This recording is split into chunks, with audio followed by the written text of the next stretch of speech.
Hi, Brock Vandenberg, President of TaliMar Financial and Fund Manager for TaliMar Income Fund I. I occasionally do videos on conversations I have or interactions I have with borrowers and investors, and I wanted to highlight a conversation I had today with two investors that were looking to invest in the mortgage fund.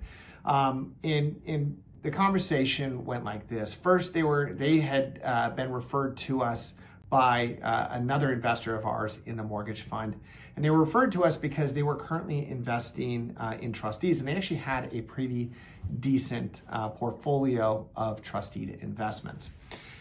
The reason they reached out to us or reached out to me regarding investing in the mortgage fund was they were finding it increasingly difficult to find new TrustDeeds to invest in. In fact, the broker that they had been working with over the last 10 or 15 years was retiring, and they were just not producing the level or number of TrustDeeds that they were looking to invest in. So they were looking for alternative solutions to place their money. But what they did know is that they wanted to be investing in and exposed to TrustDeed investments. So we talked about the mortgage fund, and I highlighted some of the common questions that I get from people that invest in TrustDeeds about why they should consider a investment in the mortgage fund. And number one typical question or response is about diversification. So common complaint about investing in a mortgage fund versus investing in TrustDeed is that a TrustDeed, you can as an investor, you can select the TrustDeeds that you're investing in. You can look at the property, you can look at the borrower experience, credit, if that's something that you're looking at, and kind of make a decision, does this TrustDeed meet the criteria of what I'm looking to invest in? And I would say that's probably one of the only benefits of investing in a TrustDeed. But a common response that I give to that is that, number one, you're missing out on diversification. So for example, in our mortgage fund, we have a little over 110 loans. So if one loan goes bad, it doesn't really blow up your monthly income. Versus in a TrustDeed scenario, if that mortgage fund or if that TrustDeed goes bad, the borrower stops making payments, your income for your investment there stops, and you don't get paid until that borrower repays the loan or brings the loan current.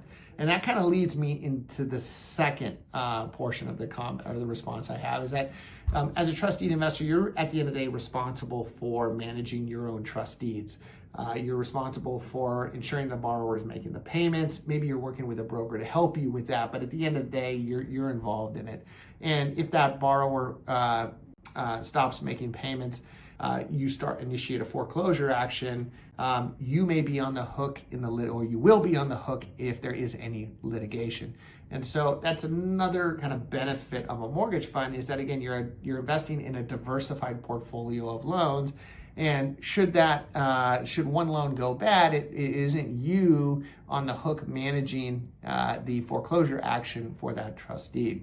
Now, some of the other benefits that I like to highlight in investing in a mortgage fund include the ability to reinvest your distribution. So every month we make distributions out to investors, but you have the ability to reinvest those distributions and earn compounded interest. And I'd say about 50% of investors in our mortgage fund choose that option, is to reinvest the distributions. The other options too is it's much easier to invest in using a self-directed IRA. So as many of you are aware, you can utilize a self-directed IRA to invest in alternative investments. That includes real estate and TrustDeeds or a mortgage fund. Now, when you use a self-directed IRA, there's costs associated with setting up that self-directed IRA, making the investment, and then once the distributions start, depositing typically that into your account. Now, with a mortgage fund, you can choose to reinvest those distributions, so you're not getting that monthly charge for depositing funds. Also, the advantage of at least our fund is that we are approved on the Charles Schwab and Fidelity platforms. So you can actually use your IRA funds to invest in our mortgage fund on that platform. So that's a big advantage for a lot of our investors. Some of the other advantages that I like to highlight include the ability to invest how much you want and when you want. So when you invest in a TrustDeed, you're kind of at the mercy of the size of the TrustDeed, the return of that trust deed, and when that trust deed has to be funded, and then also when it pays off. Versus a mortgage fund, you can say, okay, well, let me just start out with a minimum investment, in our case of $100,000. You can start there and add additional funds as you feel comfortable. And so we have a lot of actually trust deed investors that may allocate a certain portion of their investments that would have gone into individual trust deeds and use those that allocation to invest in the mortgage fund. And more likely than not, as trust deeds pay off, honestly, many of them move their funds over to the mortgage fund because it's just such an easier way of investing.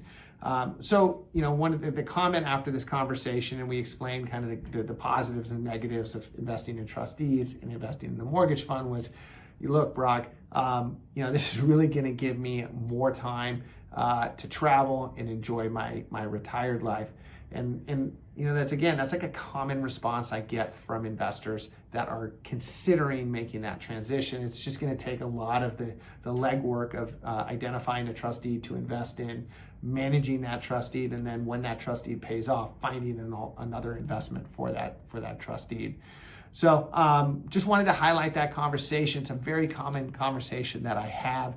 If you've ever thought about, if you invest in trust deeds now and you ever thought about investing in a mortgage fund, I'd be more than happy to kind of chat with you about the benefits and negatives of both and comparing the two. But thanks for taking a moment listening to some of the comments I had about an engagement that I had with an existing investor. And if you're interested in hearing more stories like this, feel free to go to my YouTube side if you're not already on there.